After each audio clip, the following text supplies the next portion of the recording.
Pada Mei 2024, aku berlatih menulis khotbah di gereja.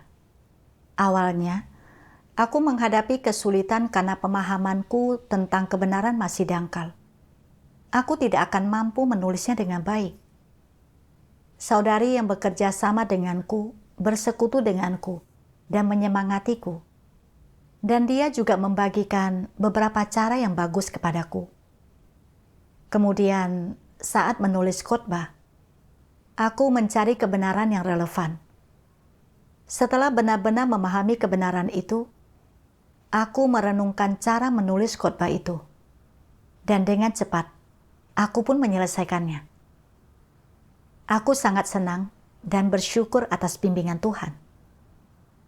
2 hari kemudian, pengawas menulis kepadaku, mengatakan bahwa khotbahku telah terpilih, dan bahwa aku memiliki kualitas yang baik dan beberapa ide.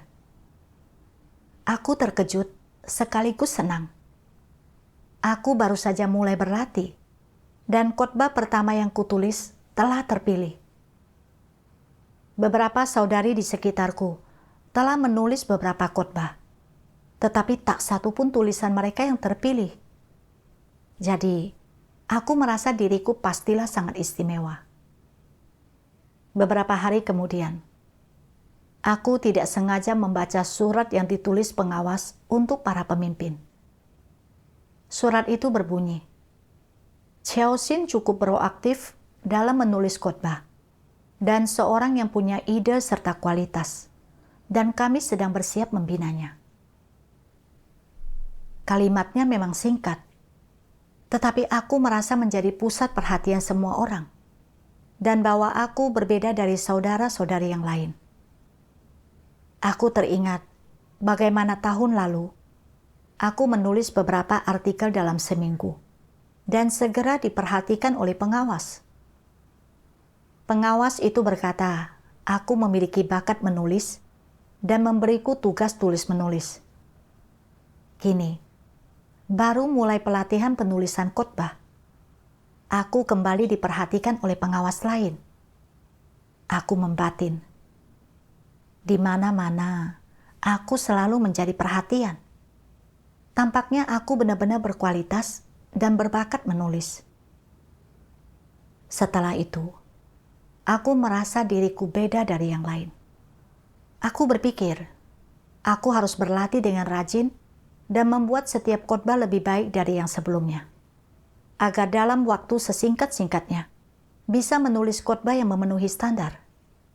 Dengan demikian, semua orang akan makin memandangku tinggi dan makin banyak memujiku. Kemudian, aku sangat proaktif dalam menulis khotbah. Dan aku menulis 2 khotbah berturut-turut yang kuserahkan kepada pengawas. Pengawas juga menulis surat untuk menyemangatiku. Dan di antara baris-barisnya, kurasakan dia peduli serta menghargaiku. Hatiku dipenuhi kegembiraan, dan aku hidup dalam perasaan mengagumi diri sendiri. Tak lama kemudian, aku menerima masukan tertulis atas khotbahku. Aku membuka berkas itu dan melihat banyaknya catatan koreksi dari para pemimpin. Beberapa bagian persekutuan tidak jelas, sementara bagian lain melenceng dari topik. Aku sangat kecil hati dan merasa putus asa. Aku berpikir, logikanya, karena aku berbakat menulis, khotbahku seharusnya terus meningkat, dan aku seharusnya menunjukkan kemajuan yang nyata. Jadi mengapa aku malah mundur? Apa yang akan para pemimpin pikirkan tentangku? Apakah mereka akan mengira telah salah menilai dan bahwa aku sebenarnya tidak punya kualitas itu? Makin kupikirkan, aku jadi makin negatif. Dan aku tak lagi berminat merenungkan masalah yang disampaikan para pemimpin. Aku menyadari keadaanku salah. Jadi aku mencari firman Tuhan untuk kubaca. Dan aku melihat bagian ini. Tuhan Yang Maha Kuasa berfirman, Orang tidak seharusnya menganggap diri mereka sangat sempurna, sangat terhormat, sangat mulia, atau sangat berbeda dari orang lain. Semua ini disebabkan oleh watak congkak dan kebodohan manusia. Selalu menganggap dirinya istimewa, ini disebabkan oleh watak yang congkak. Tidak pernah bisa menerima kekurangan mereka, dan tidak pernah mampu menghadapi kesalahan dan kegagalan mereka. Ini disebabkan oleh watak yang congkak. Tidak pernah membiarkan orang lain lebih unggul atau lebih baik daripada dirinya. Ini disebabkan oleh watak yang congkak. Tidak pernah membiarkan kelebihan orang lain melampaui atau melebihi kelebihan mereka sendiri. Ini disebabkan oleh watak yang congkak. Tidak pernah membiarkan orang lain memiliki pemikiran, saran, dan pandangan yang lebih baik daripada mereka, dan ketika mendapati bahwa orang lain lebih baik daripada mereka, lalu menjadi negatif. Tidak ingin berbicara, merasa sedih dan murung, serta menjadi kesal. Semua ini disebabkan oleh watak yang congkak. Watak yang congkak dapat membuatmu tidak dapat menerima koreksi orang lain karena melindungi harga dirimu, tidak mampu menghadapi kekuranganmu, dan tidak mampu menerima kegagalan serta kesalahanmu sendiri. Terlebih dari itu, ketika seseorang lebih baik daripadamu, itu dapat menyebabkan kebencian dan kecemburuan muncul dalam hatimu. Dan engkau dapat merasa terkekang, bahkan tak ingin melaksanakan tugasmu, dan menjadi bersikap asal-asalan dalam melaksanakannya. Watak yang congkak dapat menyebabkan perilaku dan praktik ini muncul dalam dirimu. Setelah membaca firman Tuhan, aku menyadari bahwa pengejaranku akan kesempurnaan dan keinginan menonjol dari orang lain, serta penolakanku untuk menerima bimbingan pemimpin mengenai masalahku, adalah karena aku dikendalikan oleh watak yang congkak. Saat aku mendengar bahwa khotbah yang kutulis telah terpilih, dan pengawas berkata, aku memiliki kualitas, aku menjadi sombong, dan aku menganggap diriku bukan orang biasa, melainkan orang yang punya kualitas dan bakat menulis. Aku mulai menuntut diriku untuk memastikan khotbahku lebih baik daripada yang lain. Dan merasa khotbahku tak seharusnya punya begitu banyak masalah, karena hanya dengan begitu, aku layak menyandang label berbakat menulis. Jadi, setiap kali menghadapi kegagalan, aku menjadi negatif dan tidak bisa memandang diriku dengan benar. Kenyataannya, ada masalah dalam khotbah yang ditulis itu sangatlah normal dan mustahil untuk tahu dan bisa melakukan semua hal saat baru memulai tugas ini dan tidak membuat kesalahan sama sekali. Tuntutan seperti itu terhadap diriku tidaklah realistis. Terlebih lagi, para pemimpin menunjukkan masalahku untuk membantuku menemukan kekuranganku, agar aku belajar memperbaikinya dan bertumbuh. Tetapi, ketika aku menghadapi kemunduran, aku menjadi negatif dan tidak bisa menghadapi kekuranganku dengan benar. Aku menilai diriku terlalu tinggi dan sungguh congkak. Setelah memikirkan ini, aku menjadi bersedia menerima bimbingan dan bantuan para pemimpin, serta berfokus mencari dan merenungkan prinsip kebenaran yang relevan saat menulis khotbah, agar menghindari terjadinya penyimpangan dan kesalahan lagi. Sesudah itu, kutenangkan hati, serta kupelajari prinsip-prinsip yang berkaitan. Dan aku memahami beberapa hal selama belajar. Namun, saat mulai menulis, aku masih menemui beberapa kesulitan dan merasa bahwa menulis khotbah yang memenuhi standar tidaklah mudah. Seiring berjalannya waktu, aku mendapati diriku masih tanpa ide dan mulai berkecil hati sambil berpikir, bagaimana jika aku tidak bisa menulis khotbah yang bagus? Bagaimana para pemimpin akan memandangku? Apa mereka akan berkata? Ternyata kualitas Xiaoxin sangat buruk dan dia juga tidak memahami kebenaran. Aku menjadi khawatir saat memikirkan itu. Saat belajar kembali, pikiranku melayang dan rasa kantuk menyerang. Pada malam hari, ketika aku mencoba tidur, aku tak bisa menahan diri untuk menghela napas. Gelisah membolak-balikkan badan, tak juga terlelap. Aku sangat ingin segera menulis khotbah yang bagus, agar bisa kutunjukkan kepada semua orang, dan dengan demikian memulihkan citraku. Namun, makin ku coba memikirkan untuk menulisnya dengan baik, makin besar tekanan yang kurasakan. Keesokan pagi, aku bangun dalam kelelahan dan kepalaku mulai nyeri.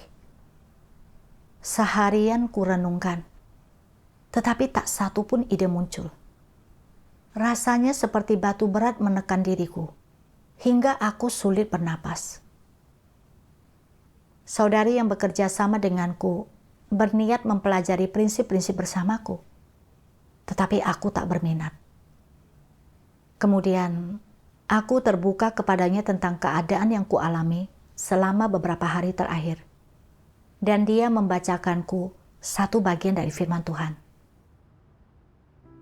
Tuhan Yang Maha Kuasa berfirman, "Iblis menggunakan ketenaran dan keuntungan untuk mengendalikan pemikiran orang-orang, membuat mereka hanya memikirkan kedua hal ini, dan membuat mereka berjuang demi ketenaran dan keuntungan, menderita kesukaran demi ketenaran dan keuntungan, menanggung penghinaan serta memikul beban berat demi ketenaran dan keuntungan, mengorbankan segala yang mereka miliki demi ketenaran dan keuntungan, dan membuat setiap penilaian atau keputusan adalah demi ketenaran dan keuntungan."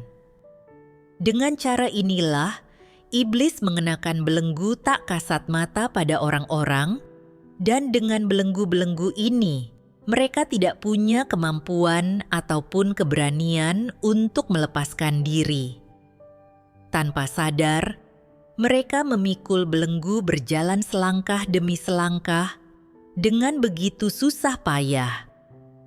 Demi ketenaran dan keuntungan ini, umat manusia menjauhi serta mengkhianati Tuhan dan menjadi makin jahat. Dengan cara inilah, generasi demi generasi dihancurkan di tengah ketenaran dan keuntungan iblis. Melihat tindakan iblis sekarang, bukankah motif berbahaya iblis sepenuhnya patut untuk dibenci?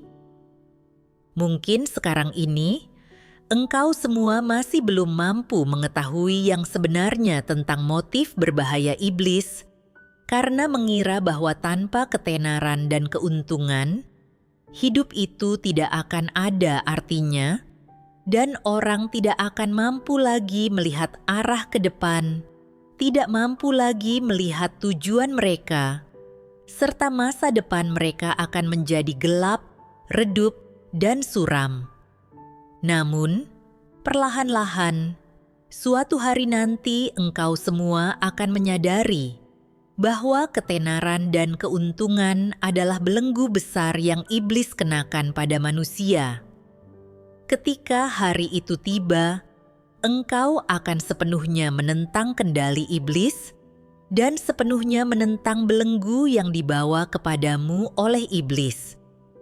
Ketika engkau ingin membebaskan diri dari semua hal yang telah iblis tanamkan dalam dirimu ini, engkau kemudian akan sepenuhnya memutuskan hubungan dengan iblis, dan engkau akan benar-benar membenci semua yang telah iblis bawa kepadamu. Baru setelah itulah, engkau akan memiliki kasih dan kerinduan yang sejati kepada Tuhan. Setelah mendengarkan firman Tuhan, hatiku tiba-tiba terasa lebih terang. Aku sadar bahwa rasa tertekan di hatiku beberapa hari terakhir ini disebabkan oleh diriku yang terkekang serta terbelenggu oleh ketenaran, keuntungan, dan status. Awalnya, pengawas berkata bahwa aku punya kualitas yang baik dan khotbah yang kutulis cukup bagus. Aku menjadi kagum pada diriku sendiri, merasa punya bakat khusus dalam menulis, sehingga kucurahkan lebih banyak upaya menulis khotbah, berharap untuk mendapatkan pujian dan kekaguman dari orang lain. Namun, ketika banyak masalah ditunjukkan dalam 2 khotbah yang kutulis, aku pun khawatir orang lain akan meremehkanku dan tidak lagi menganggapku sebagai seseorang yang berkualitas dan berbakat. Jadi, aku tidak bisa tenang untuk merenungkan masalah yang ditunjukkan oleh para pemimpin. Apalagi mempelajari prinsip atau mencari kebenaran untuk menutupi kekuranganku. Aku hanya ingin cepat-cepat menulis khotbah yang bagus untuk memulihkan citraku. Namun, makin aku cemas, makin sedikit ide yang kumiliki, serta makin kacaulah pikiranku.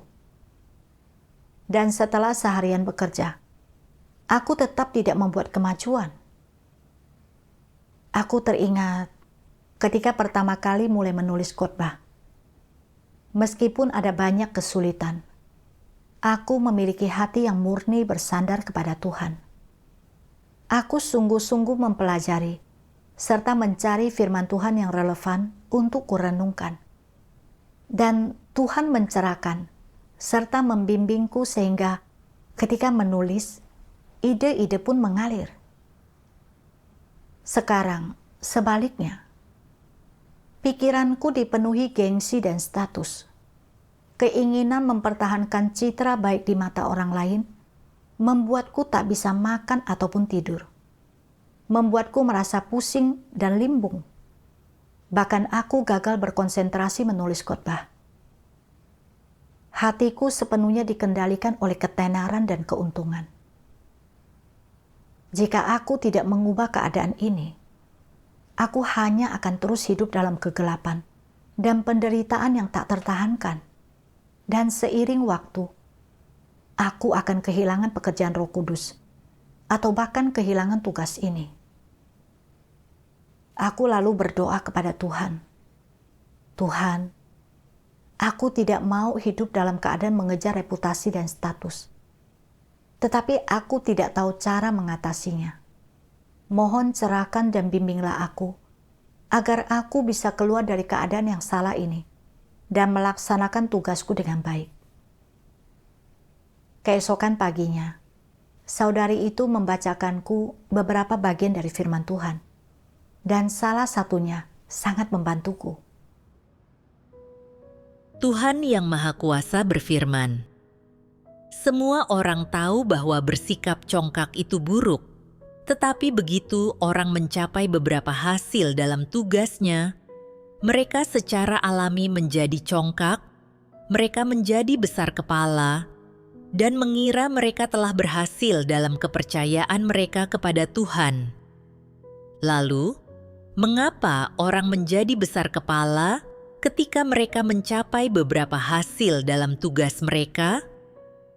Salah satunya karena orang terlalu congkak dan sombong. Ada alasan lainnya? Karena orang tidak menyadari bahwa Tuhanlah yang memimpin mereka untuk mencapai hasil-hasil ini. Mereka berpikir semua itu adalah jasa mereka, dan bahwa mereka memiliki modal, jadi mereka menjadi besar kepala. Sebenarnya, tanpa kebenaran dan tanpa pekerjaan Roh Kudus, orang tidak mampu melakukan apapun, tetapi mereka tidak dapat melihat hal ini dengan jelas. Pernyataan ini benar, dan ini juga merupakan inti masalahnya. Jika orang tidak mengalami pekerjaan Tuhan dan tidak mampu memperoleh kebenaran, mereka selalu menganggap diri mereka mampu melakukan apapun. Jadi, Jika mereka memiliki modal tertentu, mereka menjadi congkak dan besar kepala. Apakah engkau semua dapat merasakan bimbingan Tuhan dan pencerahan Roh Kudus selama melaksanakan tugasmu? Jika engkau mampu merasakan pekerjaan Roh Kudus, tetapi tetap besar kepala dan menganggap dirimu memiliki kenyataan, maka apa masalahnya di sini?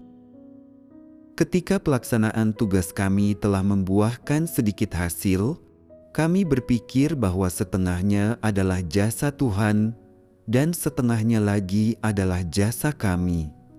Kami membesar-besarkan kerjasama kami tanpa batas dengan berpikir bahwa tidak ada yang lebih penting daripada kerjasama kami dan bahwa pencerahan Tuhan tidak akan mungkin terjadi tanpa kerjasama kami. Jadi, mengapa Tuhan mencerahkanmu? Bisakah Tuhan mencerahkan orang lain juga? Ketika Tuhan mencerahkan seseorang, ini adalah karena kasih karunia Tuhan.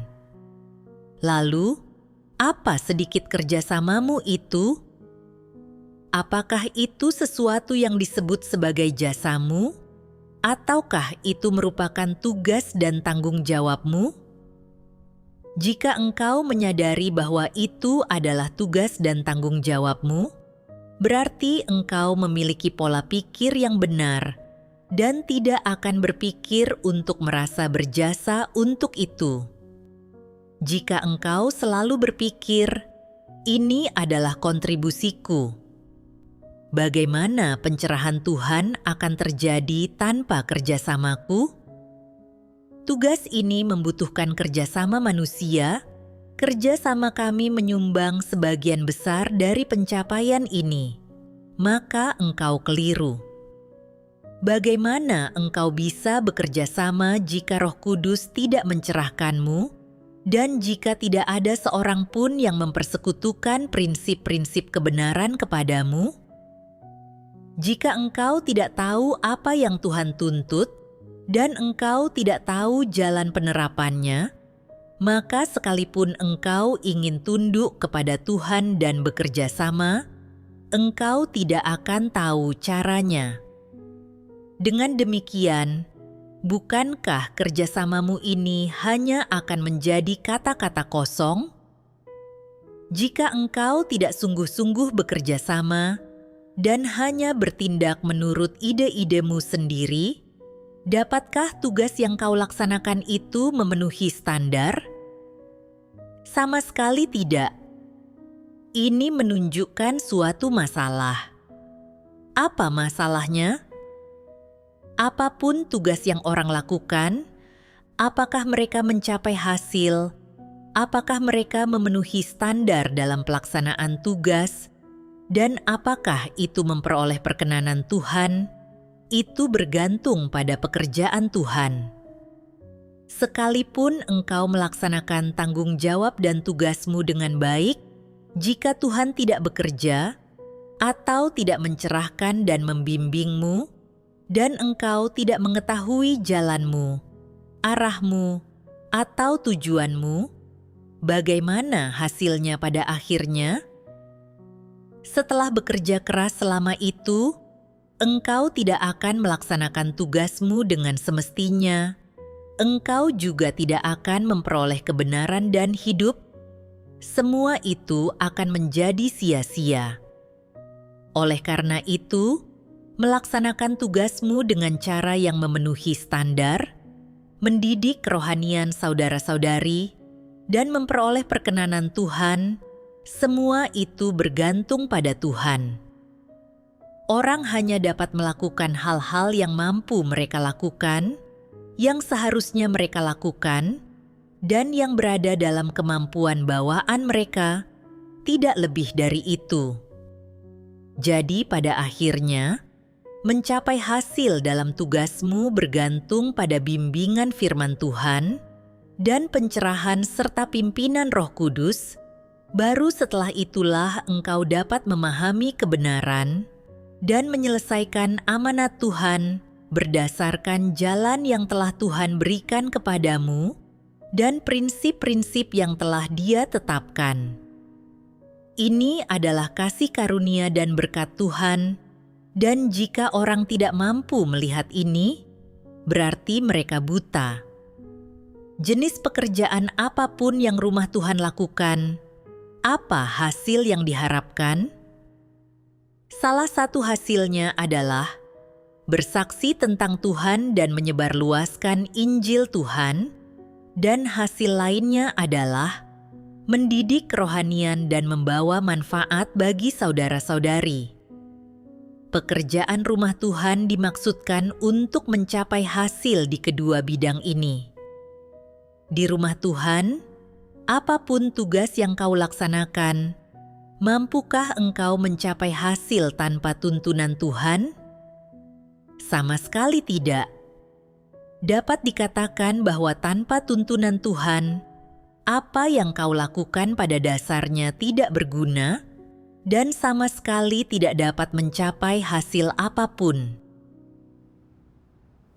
Setelah membaca firman Tuhan, aku sadar bahwa aku belum mampu melepaskan label memiliki bakat khusus dalam menulis.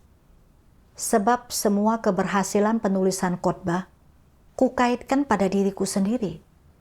Dan aku mengira hasil itu murni berkat kualitasku yang baik, bakat menulisku, dan usaha yang kulakukan, serta harga yang kubayar dalam merenungkan. Kenyataannya, aku sering kesulitan saat menulis, dan hanya dengan berdoa kepada Tuhan, merenungkan kebenaran yang relevan, serta menerima pencerahan dan bimbingan Tuhan, aku mendapatkan sedikit inspirasi.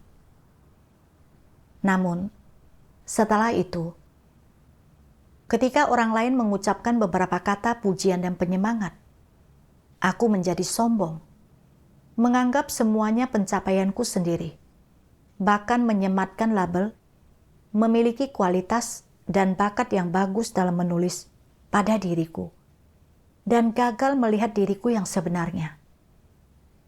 Kenyataannya, apakah suatu tugas dapat dilaksanakan dengan baik atau tidak? Sebagian bergantung pada pemahaman prinsip-prinsip dari tugas itu, serta kebenaran yang relevan. Dan yang terpenting adalah menerima pencerahan serta bimbingan Tuhan. Ada kalanya kita kehabisan ide. Melalui doa kepada Tuhan, mencari bimbingannya, dan merenungkan firman-Nya. Tanpa sadar, kita memahami sejumlah kebenaran, memperoleh terang serta ide, dan barulah khotbah yang kita tulis mencapai hasil yang baik. Ini bukan karena kemampuan kita sendiri. Aku berpikir bahwa selama beberapa hari belakangan, aku hidup untuk ketenaran dan status, tak dapat menerima pencerahan dan bimbingan Tuhan. Meskipun aku sudah berusaha keras menulis, pikiranku buntu. Tak satu ide pun terlintas, dan aku benar-benar tampak dungu. Aku sungguh menyadari bahwa keberhasilan dalam tugasku berasal dari pencerahan dan bimbingan Tuhan, dan bahwa tidak ada yang bisa kubanggakan. Namun, tanpa malu aku mengaitkan semua pujian itu kepada diriku sendiri. Sungguh tak tahu malu. Meskipun aku telah menulis beberapa khotbah, aku hanya memahami sebagian kecil dari proses cara menulisnya. Sebenarnya, aku tidak menguasai banyak prinsip, dan dalam banyak aspek, masih tidak jelas dalam memahami kebenaran. Terkadang, aku bahkan kesulitan memahami poin-poin kuncinya saat menulis khotbah. Meskipun aku telah mempelajari prinsip-prinsip yang relevan, saat menerapkannya secara praktis, aku masih sangat kurang dan tetap memerlukan koreksi serta bantuan orang lain. Namun, aku merasa diriku luar biasa, seolah melayang di udara, dan benar-benar tak menyadari keterbatasanku. Makin kupikirkan, makin besar rasa maluku. Aku ingin menyembunyikan wajah dan rasanya ingin merangkak ke dalam lubang. Setelah itu, Aku berpikir bahwa alasan utama aku belum bisa menulis kedua khotbah itu dengan baik adalah karena aku baru mulai berlatih dan masih belum menguasai beberapa prinsip. Jadi, aku mempelajari prinsip-prinsip itu bersama saudari-saudariku. Dan aku menggunakan kedua khotbah itu sebagai contoh untuk dianalisis dan didiskusikan oleh semua orang. Semua orang memberikan saran, dan setelah itu, aku menjadi terarah saat merevisi khotbah itu lagi. Kapanpun aku tidak mengerti sesuatu, aku berdoa kepada Tuhan dan mencari kebenaran serta merenungkannya. Dan setelah selesai merevisinya, aku pun menyerahkan salah satu khotbah itu. Namun, saat merevisi yang satunya lagi, aku masih mengalami kesulitan. Aku tidak memahami kebenaran itu dengan jelas dan merasa agak resah. Aku juga takut tulisanku akan menjadi hambar dan kering. Dan aku bertanya-tanya, apa yang akan dipikirkan para pemimpin tentangku setelah aku menyerahkannya? Apakah mereka akan berkata, kualitasku tidak memadai? Aku tidak berani mencari bantuan dari saudara-saudari. Tetapi aku tidak menemukan jalan keluar. Dan tekanan di hati kian berat. Pada saat itu, aku teringat satu bagian dari firman Tuhan dan mencarinya untuk dibaca. Tuhan Yang Maha Kuasa berfirman, ketika Tuhan meminta orang untuk melaksanakan tugasnya dengan baik, Dia tidak sedang meminta mereka untuk menyelesaikan sejumlah tugas atau melakukan usaha besar apapun, juga bukan untuk memperoleh pencapaian luar biasa apapun. Yang Tuhan inginkan hanyalah agar orang dapat melakukan semua yang mampu mereka lakukan dengan cara yang membumi dan hidup berdasarkan firman-Nya. Tuhan tidak membutuhkanmu menjadi orang yang hebat atau mulia, atau melakukan mukjizat apapun, dan Dia juga tidak ingin melihat kejutan yang menyenangkan dalam dirimu. Dia tidak membutuhkan hal-hal seperti itu. Yang Tuhan butuhkan hanyalah agar engkau menerapkan berdasarkan firman-Nya dengan cara yang membumi. Setelah engkau memahami firman Tuhan, bertindaklah berdasarkannya dan laksanakanlah itu. Atau setelah engkau mendengar firman Tuhan, ingatlah itu dengan baik, dan ketika tiba waktunya untuk menerapkannya, terapkanlah sesuai dengan firman Tuhan. Biarkan semua itu menjadi hidupmu, menjadi kenyataanmu, dan menjadi apa yang kau jalani. Dengan demikian, Tuhan akan dipuaskan. Engkau selalu mengejar kebesaran, kemuliaan, dan status. Engkau selalu mengejar untuk menjadi unggul dari orang lain. Bagaimana perasaan Tuhan ketika Dia melihat hal seperti ini? Dia sangat membencinya, dan Dia akan menjauhkan dirinya darimu. Makin engkau mengejar kebesaran dan kemuliaan, serta berusaha menjadi lebih unggul dan lebih menonjol dari yang lain, menjadi istimewa dan terkemuka, makin Tuhan merasa muak terhadapmu. Jika engkau tidak merenungkan dirimu dan bertobat, Tuhan akan membencimu dan menolakmu. Engkau sama sekali tidak boleh menjadi orang yang membuat Tuhan merasa muak. Engkau harus menjadi orang yang Tuhan kasihi. Jadi, bagaimana engkau bisa menjadi orang yang Tuhan kasihi?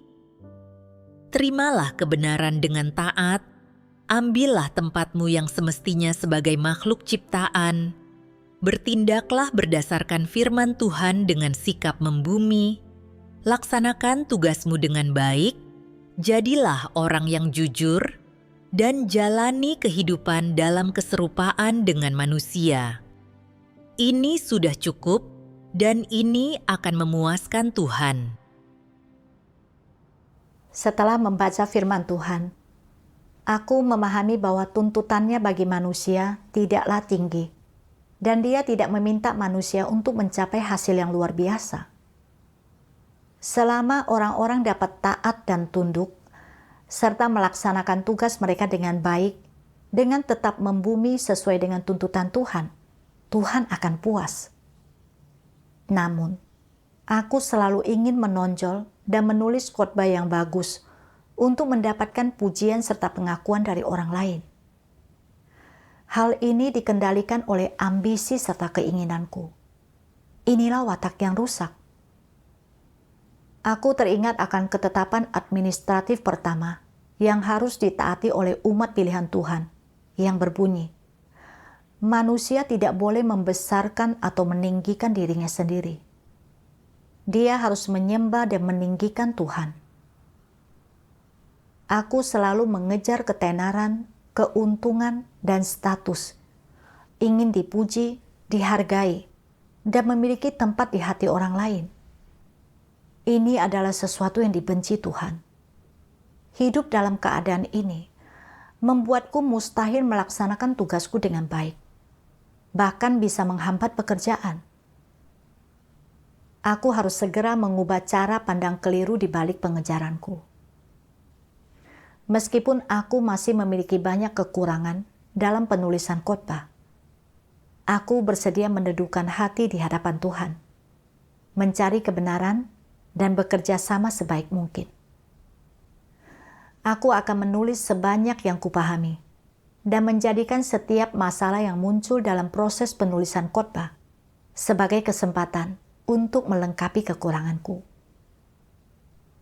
Aku percaya bahwa dengan berlatih secara bertahap seperti ini, aku pasti akan membuat kemajuan. Ketika aku memikirkan ini, aku merasa lebih lega. Sejak saat itu, saat menulis khotbah, aku akan menulis dulu apa yang kupahami. Untuk hal-hal yang belum kupahami, aku akan mencari, merenungkan, atau berdiskusi dengan saudara-saudari. Dan setelah aku memperoleh kejelasan tentang kebenarannya, barulah aku melanjutkan menulis. Dengan cara ini, hasil dari khotbah yang kutulis jauh lebih baik.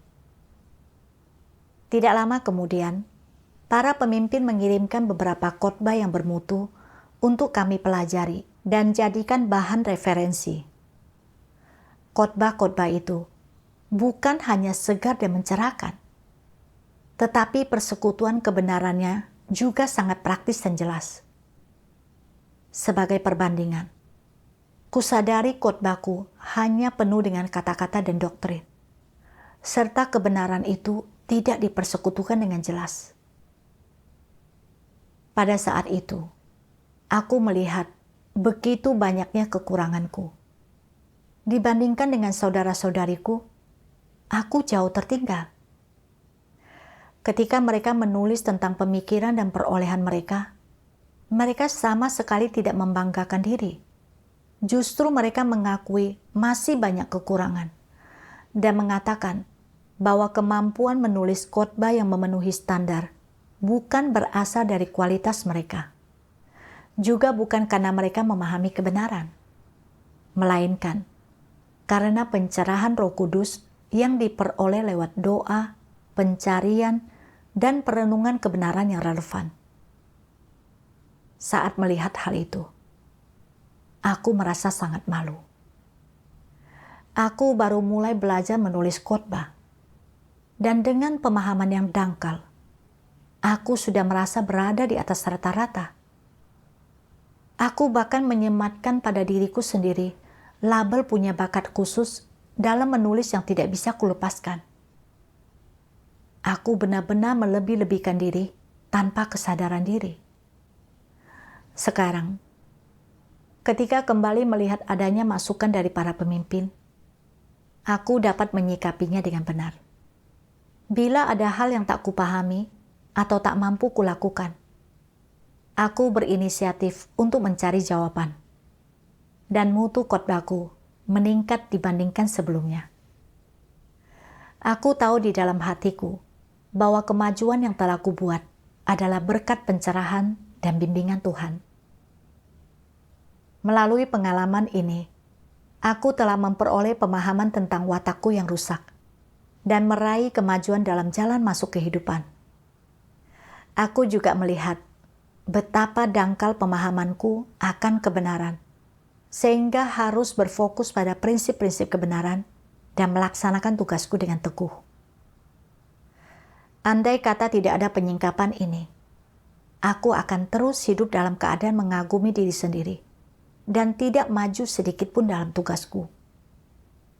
Kegagalan serta kemunduran ini memberiku keuntungan besar, dan aku bersyukur kepada Tuhan dari lubuk hatiku.